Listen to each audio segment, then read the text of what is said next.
ముఖ్యమంత్రి అరవింద్ కేజ్రీవాల్ ఎందుకు రాజీనామా చేశారు? ఈ ప్రశ్న చాలామంది అడుగుతున్నారు. పత్రికల్లో అనేక రకాలైన చర్చలు వచ్చాయి.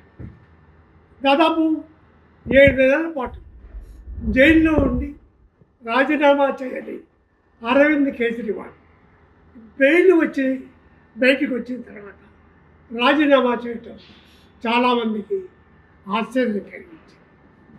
వాస్తవం ఏమిటంటే ఆయన రాజీనామా చేయటం వెనుక సుప్రీంకోర్టు ఇచ్చినటువంటి బెయిల్ విషయాలతో అవి ప్రధానమైనటువంటి ఆయన బెయిల్ ఇచ్చి జైలు నుండి బయటికి ఫ్రీగా తిరగవచ్చు.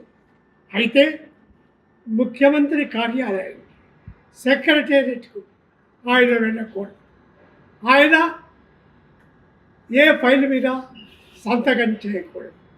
ఈ 2 షరతులతో ఆయన బయటికి వచ్చిన తర్వాత ఒక విచిత్రమైన సమస్య ఎదురు. ఇంతకుముందు జైల్లో ఉన్నాడు కాబట్టి పరిపాలన చేయలేకపోయాడని ప్రజలు కొంతవరకు సర్దుకోవచ్చు. కానీ బయటికి వచ్చిన తర్వాత ఆయన బయటే ఉన్నాడు, కానీ పరిపాలన సాగించట్లేదు. ఒక అప్రతిష్ట వస్తుంది. ప్రభుత్వ పరిపాలన స్తంభించిపోతుంది. అందువల్ల అరవింద్ కేజ్రీవాల్ రాజీనామా చేసి ప్రజల ముందుకు వెళ్ళాలని నిర్ణయం చేసుకున్నాడు. ఒకవైపు హర్యానా, మహారాష్ట్ర ఈ ఎన్నికలన్నీ వస్తున్నాయి. జమ్మూ కాశ్మీర్లో ఆమ్ ఆద్మీ పార్టీ పోటీ చేస్తున్నట్లేదు. కానీ హర్యానాలో కాంగ్రెస్కు ఆమ్ ఆద్మీ పార్టీకి అగ్రిమెంట్ లేదు.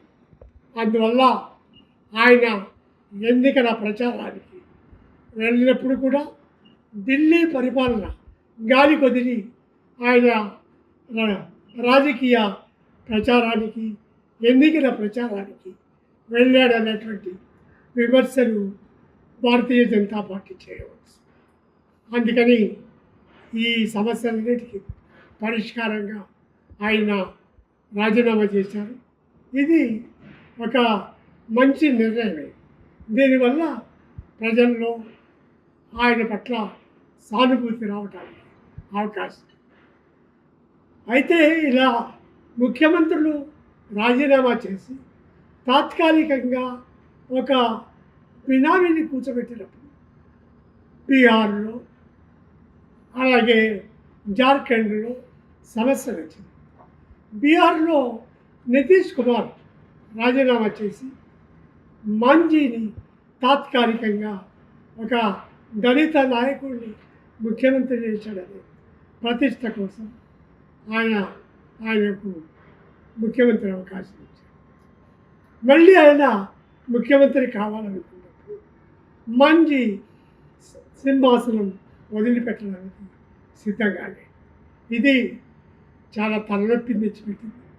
ఆయన ముఖ్యమంత్రి పదవిని నిలబెట్టుకోలేడు. ఆయనకు ఆ మద్దతు లేదు. కానీ ఆయన ఒక సొంత పార్టీని పెట్టుకొని దళితుల్లో ఒక వర్గాన్ని తనతో పెట్టుకున్నాడు. ఇప్పుడు ఆయన కేంద్రంలో ఒక మంత్రి అయ్యాడు. ఆయన జనతాదళ్ ఓట్లు కూడా చీల్చారు. రెండో వైపున జార్ఖండ్లో కూడా హేమంత్ సోరెన్ జైలుకు వెళుతూ మరొక సీనియర్ ట్రైబల్ లీడర్ను ముఖ్యమంత్రిగా తాత్కాలికంగా పెట్టారు. తాత్కాలికమని ఆయనకు కూడా తెలిసిన ఆయన మళ్ళీ నన్ను అవమానం చేశారని ఆయన తిరుగుబాటు చేశాడు. బీజేపీలో చేరతానని వెళ్ళాడు. తర్వాత సొంత పార్టీ పెడతానన్నాడు. అల్టిమేట్గా భారతీయ జనతా పార్టీలో వెళ్ళాడు. ఇక్కడ అతిశి ఢిల్లీలో ముఖ్యమంత్రి అయింది.